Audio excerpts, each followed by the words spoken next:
Tentunya kita harus paham bahwasanya ketika membicarakan pertanyaan mungkar dan nakir, maka di situ ada sebuah ujian, ada sebuah fitnah kubur. Sudah sering saya sampaikan, fitnah kubur itu umum. Dia bisa bermakna positif, dia bisa bermakna negatif. Fitnah kubur itu bisa jadi naimul kubur dan bisa jadi adzabul kubur. Ujian di dalam kubur itu berujung kepada dua perkara yang pasti, mendapatkan kenikmatan kubur ataupun mendapatkan adzab kubur.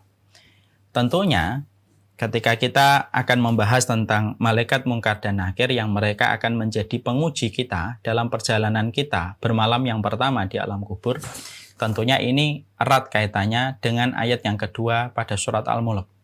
Allah menyampaikan, alladzi khalaqal mauta wal hayata liyabluwakum ayyukum ahsanu amala.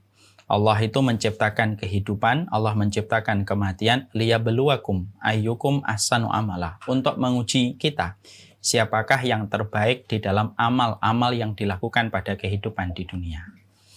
Makanya orang yang meninggal dunia itu pada dasarnya adalah orang yang telah selesai ujiannya.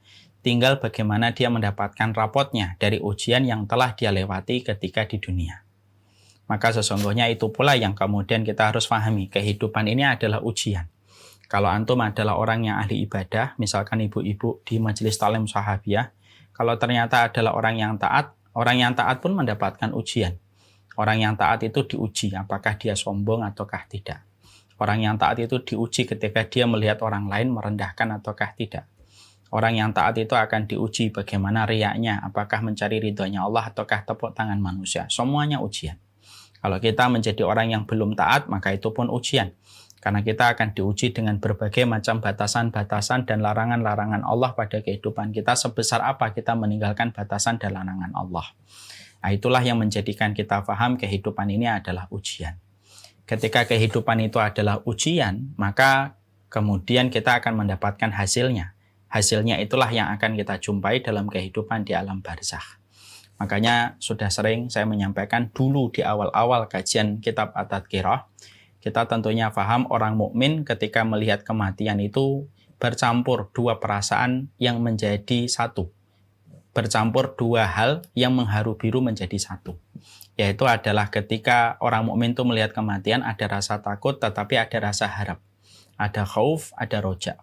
Khauf itu takut. Kapan dia takut? Dia takut ketika dia membayangkan amal solihnya yang masih terbatas ataupun masih compang-camping. Dia takut ketika dia khawatir taubatnya, istighfarnya belum tentu diterima oleh Allah menjadi taubatan nasuha dan belum tentu menjadi istighfar yang diterima oleh Allah. Ketika itu yang muncul, rasa takut muncul pada hatinya, mendominasi jiwanya. Tapi ketika rasa takut itu muncul, kadang-kadang disertai dengan sifat berharap. Bahwasanya seorang mukmin ketika melihat kematian tentunya dia berharap Allah itu Maha Pengampun. Allah itu Maha Penyayang. Allah itu Maha Rahmat. Yang mana rahmatnya Allah itu mengalahkan sifat murkanya Allah. Dan kematian itu merupakan musim panen. Dari setiap apapun yang kita lakukan, dari setiap apapun yang kita kerjakan, musim panennya dimulai ketika seseorang itu berada di dalam alam barzakhnya dan terus berlanjut pada terminal-terminal berikutnya sampai nanti melewati sirat untuk diputuskan nasibnya ke surga atau neraka, persis sebagaimana apa yang telah mereka lakukan pada kehidupan di dunia. Makanya kita tidak boleh terlalu takut pada kematian, menantang kematian juga tidak boleh. Sikapnya antara takut dan harap. Kalau takut yang muncul ditambahi dengan harapan bahwasanya Allah Maha Pengampun. Kalau harapannya terlalu besar harus disertai dengan rasa takut supaya kita tetap beramal. Karena rasa takut itu kayak rumah dengan penghuninya. Karena dengan rasa takut itulah kita akan merasakan keramaian pada hati kita untuk beribadah kepada Allah. Setelah kita tahu bahwasanya kita diuji oleh Allah Subhanahu wa taala pada kehidupan kita, siapakah yang terbaik di dalam amalnya? Maka Fudail bin Iyad itu berkata, yang terbaik amalnya itu apa? Definisinya, indikatornya apa? Maka beliau mengatakan ayyukum ahsanu alladzi khalaqal mauta wal hayata liyabluwakum ayyukum ahsanu amala. Ahsanu amala itu indikatornya, barometernya ada dua. Akhlas wa aswab. Sesungguhnya definisi barometer sebuah amal itu terbaik itu adalah yang paling ikhlas dan paling dalam ilmunya ketika bersumber kepada apa yang dicontohkan oleh Rasulullah Shallallahu Alaihi Wasallam. Setiap perbuatan selama dia selalu berdasar kepada petunjuk yang disampaikan oleh Rasulullah, berdasarkan petunjuk kepada sunnah yang dicontohkan oleh Rasulullah, dan betul-betul ikhlas di dalam hatinya, tidak ada yang dia niatkan kecuali adalah karena Allah, maka itulah amal yang terbaik, dan amal itulah yang akan membawa kebaikan pada kehidupan orang itu ketika dia berada di alam barzakh. Itulah yang kemudian kita harus paham. Setelah kemudian kita mengetahui bagaimana hakikat kehidupan kita menjadi ujian dan kebaikan amal terbaik kita berdasarkan kepada barometer keikhlasan kita dan keilmuan kita, maka kemudian di dalam hadis ini diterangkan dalam riwayat Bukhari dari Anas bin Malik bahwasanya ketika seseorang itu bermalam yang pertama di alam kuburnya, maka tentunya kita sudah paham. Siapapun yang bermalam yang pertama di alam kubur, maka sesungguhnya alam kubur tidak mengenal siang dan malam. Dan sesungguhnya alam kubur itu gelap. Alam kubur itu gelap. Alam kubur itu sempit. Ya, sebagaimana kita menjumpai bagaimana sebagaimana satu hadis dari Rasulullah SAW bahwasanya Rasulullah itu mengatakan setiap manusia yang meninggal dunia akan melewati sebuah lubang yang kecil. Kalaulah ada yang bisa selamat dari lubang yang sempit itu, pastilah anak kecil itu selamat. Dan anak kecil pun tidak selamat dari lubang yang sempit itu ketika dia menuju kepada alam barzakh pertama kali.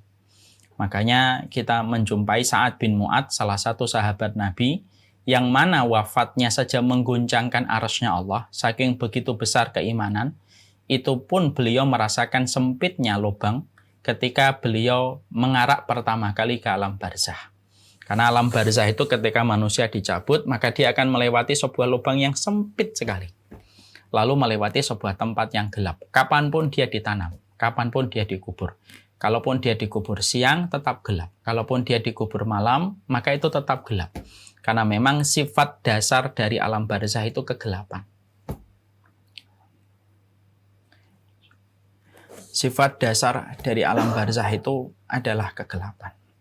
Makanya itulah yang mendapati kita sebuah korelasi yang kuat. Kenapa Rasulullah Shallallahu Alaihi Wasallam sering sekali mensifati sholat itu cahaya, as-sholatu nurun, was-sodaqatu nurun, was-siyamu nurun, wal-Qur'anu nurun.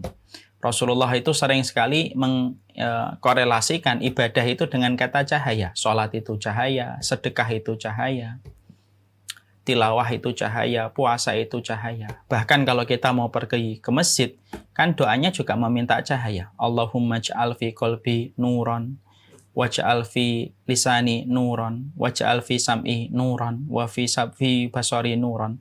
Ya Allah, jadikanlah hatiku ada cahaya, lisanku ada cahaya, telingaku ada cahaya,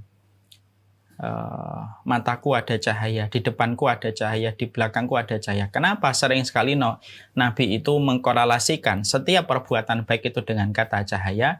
Karena pada dasarnya itulah yang akan menerangi kehidupan kita di alam barzakh berdasarkan pelita-pelita yang kita kumpulkan dari amal-amal solih yang kita akumulasikan di dalam kehidupan kita. Makanya kalau ibu sholat, pada dasarnya sedang mengumpulkan pelita. Kalau ibu menahan hatinya untuk tidak menentang suaminya, sedang menyalakan pelita hatinya. Kalau kemudian kita berpuasa, sedang mengumpulkan pelita yang nanti akan berguna. Pelita itu dalam kehidupan di alam barzakh.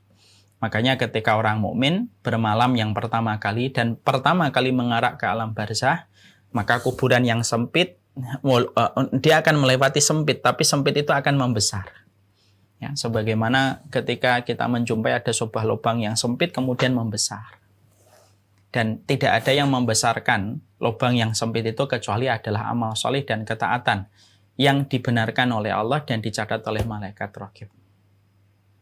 Kemudian alam barzakh itu akan bermandikan dengan pelita dan cahaya berdasarkan amal soleh yang kita lakukan.